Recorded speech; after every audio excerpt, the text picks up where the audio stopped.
YCP అధికారంలో ఉండగా చంద్రబాబు, లోకేష్, పవన్ కళ్యాణ్లపై ఇష్టానుసారంగా నోరు పారేసుకున్న సినీ నటుడు పోసాని కృష్ణమురళికి రిమాండ్లో ఉండగానే మరో రిమాండ్ పడింది.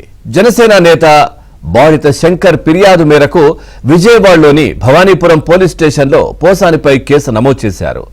ఇప్పటికే ఆయన అరెస్ట్ అయి కర్నూలు జిల్లా జైల్లో ఉన్నందున భవానీపురం పోలీసులు పీటీ వారెంట్పై కర్నూలు జైలు నుంచి శనివారం విజయవాడకు తీసుకువచ్చారు. విజయవాడ చీఫ్ జ్యుడిషియల్ మెజిస్ట్రేట్ కోర్టులో ఆయన్ను హాజరుపరచగా ఈ నెల 20వ తేదీ వరకు రిమాండ్ విధించారు.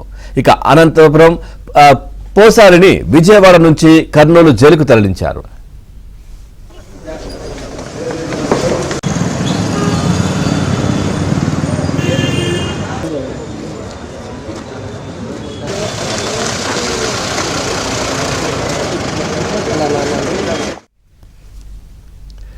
పోసానిని నరసరావుపేట 2వ పట్టణ పోలీసులకు 2 రోజుల పోలీస్ కస్టడీకి అనుమతిస్తూ నరసరావుపేట మొదటి అదనపు జూనియర్ సివిల్ జడ్జ్ కోర్టు ఉత్తర్వులు జారీ చేసినప్పటికీ పోసాని అందుబాటులో లేకపోవడంతో పోలీస్ కస్టడీ తాత్కాలికంగా వాయిదా పడింది.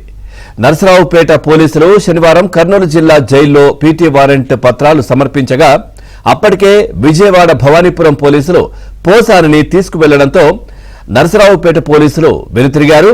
తిరిగి రేపు నరసరావుపేట పోలీసులు పోసానిని కస్టడీకి తెచ్చుకునేందుకు వెళ్లే అవకాశం ఉంది. కర్నూలు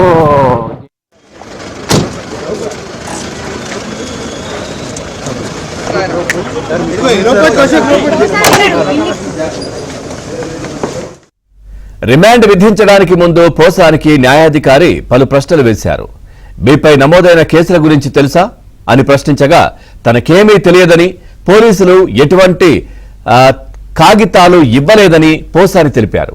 తనకు గొంతు పక్షవాతం ఉందని, గుండెకు శస్త్రచికిత్స చేశారని చెప్పారు. తనకు శిక్ష విధించినా విధించకపోయినా విజయవాడలోనే ఉంచాలని విజ్ఞప్తి చేశారు. తనపై పోలీసులు అన్యాయంగా కేసులు నమోదు చేశారని, ఎక్కడెక్కడో తిప్పుతున్నారని ఫిర్యాదు చేశారు. అయితే పీటీ వారెంట్పై హాజరుపరిచినందున తానేమీ చేయలేదని న్యాయాధికారి పేర్కొన్నారు. ఏమైనా సమస్యలుంటే రెగ్యులర్ కోర్టులో బెయిల్ పిటిషన్ దాఖలు చేసుకోవాలని సూచించారు. ఆరోగ్య సమస్యలు ఉంటే జైల్లో వైద్యాధికారులకు చూపించుకోవాలన్నారు.